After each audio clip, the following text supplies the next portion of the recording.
देवः स्वराष्ट्रात् अपरो न यस्य रसः तथा अन्यत्र न संघकार्यात.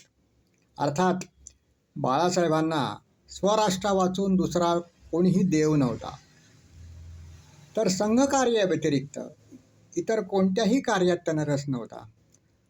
असं एक वचन किंवा श्लोक जो आहे आधुनिक प्रज्ञाभारती संस्कृत तज्ज्ञ जे आहेत श्रीधर भास्कर वर्णेकर त्यांनी आपल्या श्लोकामध्ये म्हटलेलं होतं. ते 100% यथार्थ सिद्ध आहे. माननीय बाळासाहेब देवरस यांचे जीवन जे होतं ते एक पर्व आहे. म्हणजे आपण म्हणतो की एक युग सरलं, ते खऱ्या अर्थाने एक युगप्रवर्तक महापुरुष असं आपण बाळासाहेबांचं वर्णन करू शकतो. आणि बाळासाहेबांच्यामुळे संघाची जी पद्धती होती ती अधिकाधिक विकसित होत गेली. आणि परमपूज्य डॉक्टर हेडगेवारांनी जे दीक्षा दिलेले जे प्राथमिक काळामध्ये जे स्वयंसेवक होते, म्हणजे प्रथम संघशाखेमध्ये जे बाल आलेले होते त्यांच्यापैकीच एक बाळासाहेब होते.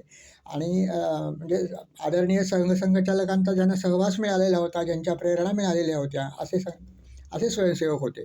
तशी त्यांची जडणघडण झालेली होती. आणि त्यानंतर मग गोळवलकर गुरुजींचं निधन झाल्यानंतर त्यांनी अर्थातच त्यापूर्वी बाळासाहेबांना आपला वारस म्हणून नेमलेलं होतं. वारस म्हणण्यापेक्षाही आपली भूमिका पुढे चालवण्यासाठी त्यानं या कार्याची दीक्षा दिलेली होती. म्हणजे बाळासाहेब देवरस असतात ज्यावेळेला कार्य होते त्यावेळेलाच परमपूज्य गुरुजी म्हणाले होते की संघामध्ये 2 सरसंघचालक असण्याची पद्धती नाही आहे, म्हणूनच आज बाळासाहेब सरकार्यवाह आहेत म्हणून. तर इतका विश्वास आणि इतका अदम्य म्हणजे प्रेम श्री गोळवलकर गुरुजींना बाळासाहेबांच्याबद्दल होतं. ही महत्त्वाची भावना जी सरसंघचालकांना होती. आणि संघ ही एक परिवार म्हणून चालणारी संस्था आहे. संघचालक जे असतात ते परिवाराचे प्रमुख असतात. कंपनीचे मालक नसतात किंवा एक अधिकारी नसतात. तर कुटुंब समजून, एक घटक समजून त्या कुटुंबाचं पालन पोषण करणारा जो वडीलधारी व्यक्ती असते त्या पद्धतीने संघचालक हे कार्य करत असतात. ही संघाची पद्धती आणि परंपरा राहिलेली आहे. आणि तोच महान आदर्श जो आहे या देवपुरुषांपासून जो प्राप्त झालेला होता तो बाळासाहेबांनी पुढे चालवला. बाळासाहेबांना खूप मोठ्या संकटांना तोंड द्यावं लागलं संघदृष्ट्या. आणि आणीबाणीमध्ये मोठा त्यासाठी सत्याग्रह करावा लागला, लढा उभा राहावा लागला. त्यासाठी येरवडा कारागृहामध्ये त्यांना पुण्यातल्या आपल्या अनेक 1-1.5 वर्षापर्यंत त्यांना तिथे स्थानबद्ध करण्यात आलेलं होतं, ठेवण्यात आलेलं होतं.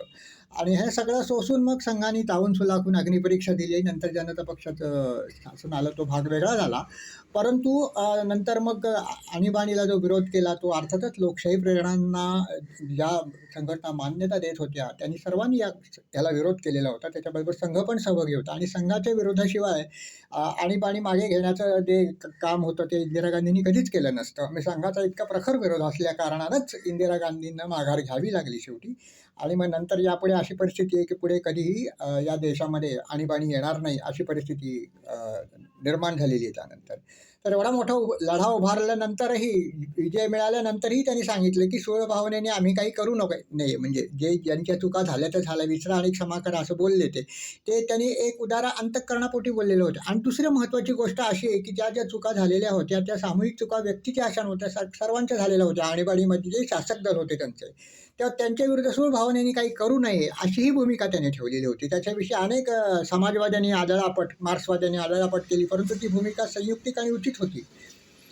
कारण कसं असतं, सूड भावनेने राजकारणामध्ये काही करू नये, समाज भावनेने करू नये. सर्व समाज आपल्याला जोडण्याचं काम आपल्याला करायचं आहे. तर विसरा आणि क्षमा करा ही घोषणा त्यांनी त्याचसाठी दिलेली होती.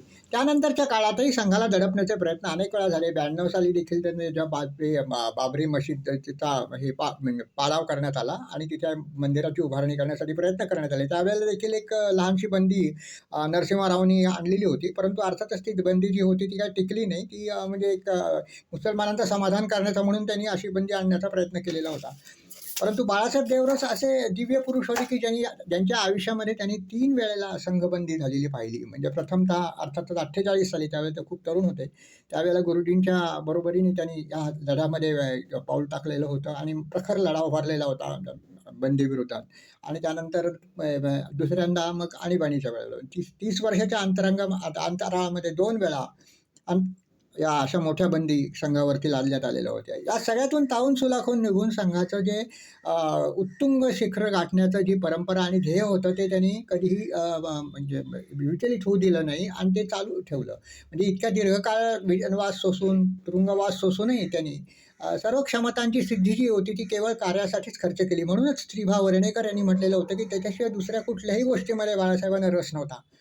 म्हणजे इतकं त्यांचं जीवन जे आहे ते संघमय झालेलं होतं. म्हणजे हे शब्द बोलणं खूप सोपं असतं, परंतु तसं जीवन एखाद्या व्यक्तीला एखादं वर्ष देखील संघमय जीवन जगणं किती कठीण असतं हे आपण बघत असतो, आपण जाणवत असतो आणि आपल्याला त्याचा निश्चितपणे एक विसर पडता कामा नये. तर असं संपूर्ण आयुष्य ज्या व्यक्तीचं संघमय झालेले अशी दिव्य पुरुषाची स्मृती आपण निश्चितपणे जपतोय आणि त्यांच्यापासून प्रेरणा घेतोय आणि आज जे संघाचं जे विशाल स्वरूप पाहतोय आपण, ते सगळे ते गगनाला भिडलेलं आहे. ते सगळं या 3 जणांच्यामुळे सुरुवातीच्या काळामध्ये उत्तुंग होत राहिलं. आदरणीय प्रथम संघचालक जे आहेत आपले ते डॉक्टर हेडगेवार, त्यानंतर गोळवलकर गुरुजी आणि त्यानंतर अर्थातच बाळासाहेब देवरस. तर त्यांनी जो पाया घातलेला होता तो कळसास नेण्याचं उत्तुंग कार्य जे होतं ते बाळासाहेब देवरसांनी केलं. आणि नंतर मग त्यांनी रेड्डी भैयांच्याकडे सूत्र दिली. त्यांच्यामध्ये जेव्हा व्याधी निर्माण झाल्या आणि खूप व्याधीने शरीर ग्रासलं तरी देखील त्यांचं मन जे होतं ते संघामध्ये गुंतलेलं होतं, शेवटपर्यंत गुंतलेलं होतं त्यांनी. त्याच्यामधून कधी त्यांनी सुटका घेतली नाही, सुट्टी घेतली नाही. अशा दिव्य विभूतीला कोटी कोटी प्रणाम.